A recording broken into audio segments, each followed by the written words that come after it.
Good morning, guys, good evening, or good afternoon whenever I get this posted. Today I'm going to be going through my August favorites, or what I'm calling August thrillers and killers.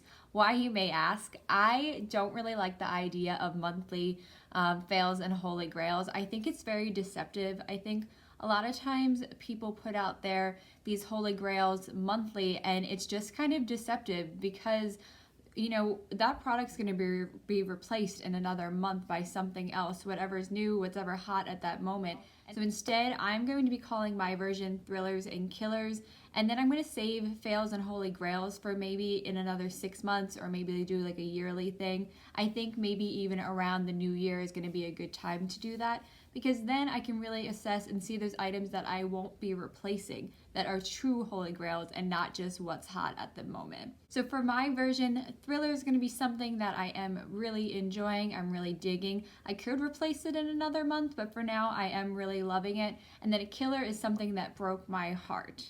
And I wasn't really sure how I wanted to start this, but I think I'm going to kind of mix them up. That way there's not too much negativity at the end. So I am going to start with a thriller. First up is Briogeo shampoo and conditioner. This is the Matcha and Green Apple shampoo and conditioner, and it is lovely. It is Matcha Apple Replenishing Superfood shampoo and the matching conditioner, and they are free of sulfate, silicone, and parabens. Firstly, it smells like a Jolly Rancher, like the green Jolly Rancher, and I think it's great. I am someone who is oily, but I have dry ends or damaged ends, so I need something that's really going to clarify and clean my scalp but not strip it, or my color. That's what this does, and it's sulfate free, but it still lathers really well. I don't know how they do it. And another thing I don't know how they do, this conditioner is silicone free, but it feels like I have silicones in my hair when I rinse it out. It still has that silky feeling. So I don't know how they do it. I'm glad they do. It doesn't weigh me down, but it does feel like thick and like it's very much nourishing. I think this is one I will be repurchasing. You can see now though, I've been using it for about a month and there's still a lot in the bottle. And I think Sephora has them for a $48 set, which is like an $8 to $10 savings. I don't know if that's limited edition or how long they'll have it, but if you're interested, I definitely suggest scooping them up.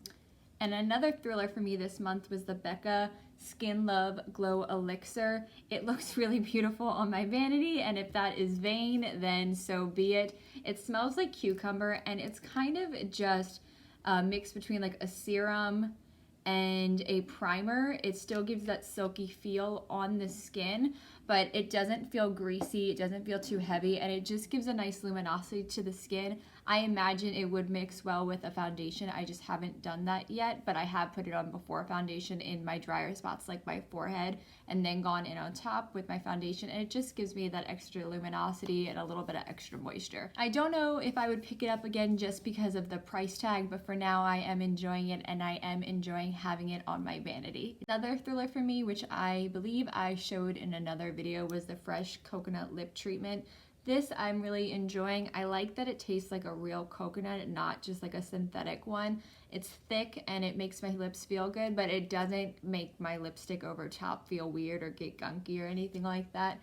I don't know if I buy it again just because of the price tag, and lip balms for me are something that's so replaceable, like I'm constantly trying new ones, but for now I am enjoying it. And then the first killer for me, it's actually not even a killer. I am just kind of undecided. Maybe I haven't played with it enough, but I'm not a fan of the texture, is the Urban Decay LoFi Lip Mousse. I have this in the shade Echo. I'm going to open it up because I do think the packaging is actually really cool. When you open it, I'm going to show it this way. There's a little brush that pops out, and that's what you use. See, I still have the plastic on it. I maybe haven't played with it enough, but you just dab this in and then apply it. And this is a mauve shade. It is pretty. I really like the shade, but for me, it's the texture. It has the weirdest texture. Like, it feels like a cream there, but when you actually put it on your lips, it turns to powder. And I'm not sure how I feel about that. It's like, it's got that weird powdery feeling on your lips, and it's just kind of strange. So I'm going to play around with it more. I have added it on top of like a liquid lipstick when it starts to get dry, and I thought it was pretty, but I'm just not sure about it. So Next up for me is actually a perfume, and it's from TokyoMilk. It's called Everything and Nothing. The notes in here are sweet orange pressed petals, desert moss, and tea leaves. I think the tea leaves give it like a little bit of earthiness, but it's a great daytime perfume. You can actually usually see it. Usually sits back there. There's a little cubby that's missing it. It's a great daytime perfume. It's light. I don't see it being overpowering or offensive to anybody. The little bit of citrus is nice in there just to balance it out, and I usually don't like citrus. I think this is like an earthy citrus, and that's why I do enjoy it. This is my second perfume that I've owned by TokyoMilk, and they haven't disappointed. I do think they wear really well throughout the day too. Next up for me is a makeup item that I showed in my first impressions. I did try not to use a lot of products from my first impressions for this video, just because I haven't had that long to play with them. It's only been a week, but this one I did really enjoy. This is the Milk Lip and Cheek Stain, and mine is in the shade Rally. It's like that cream blusher. Typically, I don't like cream blushes, and that's why this is a thriller, because I did enjoy it. It doesn't do that weird thing. Like, I feel like sometimes creams stick to dry patches and then they don't blend out well. Not with this one. And then another thing it does really well is it performs well with powders. Sometimes they get a little chalky or a little weird. You can start to get a little textury, and this one didn't do that to me. So I think I will be picking this up in another shade or two. And for a killer, thankfully, this was only a sample. This was the Flyliner from Fenty. I just didn't really like the applicator. I really like the packaging. I just got it on me. I did really like the packaging. I think it's pretty, especially when you see it larger. It's kind of got like a triangular thing going on.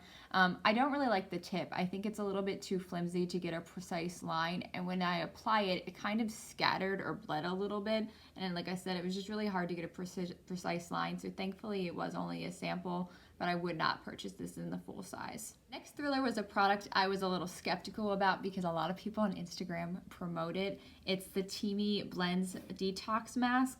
I bought this purely because I've been obsessed with lemongrass lately, and that is one of the prime ingredients in there. There's also matcha and clay. I like this though because I have dry skin and I feel like it purified and cleansed my skin really well without drying me out.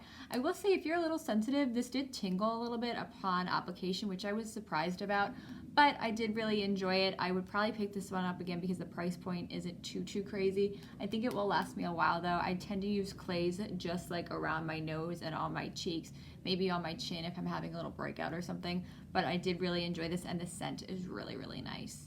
The next one has actually been a favorite of mine for a while now, but I picked it up in the beginning of August. It's the Hempz Daily Moisturizer with SPF of 30.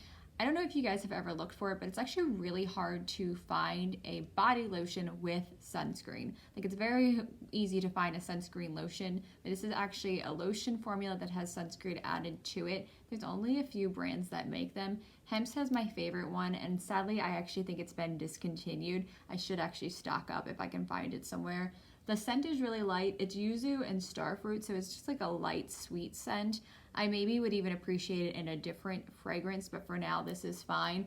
I wear this on my arms and on my hands every day. I think it's important to show because a lot of people neglect those areas. We all think of our face when we think sunscreen, and it's important to do face, chest, neck, arms, and hands as well, because those areas show signs of aging very fast, especially our arms when you're in the car driving.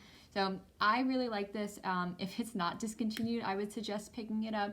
I'm hoping maybe they're just doing repackaging or maybe a reformulation or maybe even a different fragrance, but this is definitely a thriller for me. Next thriller for me is a product I got from the FabFitFun sales section. If you guys aren't familiar with FabFitFun, I'm going to be doing an unboxing in about a week or two. That's only my second box I've received, so that was my fall, and I did get a summer box. With my summer box, there was like a little sale section, and I added to my box, and this is one of the items I added. I have some great deals on there. You guys will see during my unboxing because I added quite a few things. But this is the Oribe Daily Ritual Cream Facial Cleanser. It is beautiful. I just love the packaging there. You can see the bottom, and it just has a cap that just kind of pops open. And it has the signature Oribe scent, which is delicious if you don't know what it smells like. It's almost like appley with something else, but it's really light in the skincare. Like, it's not overpowering or anything like that. You do get some of that scent, but you're not going to smell it like all day or anything. But most importantly, I love the texture of this. It is a cream cleanser, but it foams up really well, especially with my Clarisonic. A lot of times cream cleansers do not foam at all with my Clarisonic, and this one does. It gets pretty bubbly. It feels really rich and luxurious, and I do enjoy it. I probably won't repurchase it just because my holy grail facial cleanser is the Creme Greek yogurt foaming cleanser. That one's a little bit cheaper and I love it just the same. It doesn't quite do that foamy action as much as I would like it to, but just because of the price point, it's not that much of a difference, or it's not that important for me to buy the Oribe one regularly. And lastly for me is another killer. Sadly, I think I will keep it. I'm not going to return it, but it's the Anastasia Dream Glow Kit. I just don't like glitter highlighters. I should have realized when I was in the store how glittery it is. And I did try to use this on my eyes. I'm going to show it to you guys. It actually is probably going to be a little dirty just because I just used it the other day. Not too bad. You can see it's very glittery. And it's like chunky glitter. It's not like the kind that I feel like you can pull off with wearing on your cheeks. And then the other reason why it is a killer for me is I was like, okay, I'm just going to use it as eyeshadow instead. I put a little bit of Max Fix Plus on a flat brush and just kind of pressed it onto my lid. And I had to do it several times to get any color payoff. So that's why it is a killer for me, sadly. Like I said, I'm not going to get rid of it just because I think it's nice to have in my collection. I think I can get away with doing some things with it with the glitter. I just know I'm going to have to put a little bit more effort into it. And there we have my August thrillers and killers. What did you guys think? Do you have any opposing views? Let me know below. I would be curious to know what you think of these products. Thank you for watching, and I will see you soon.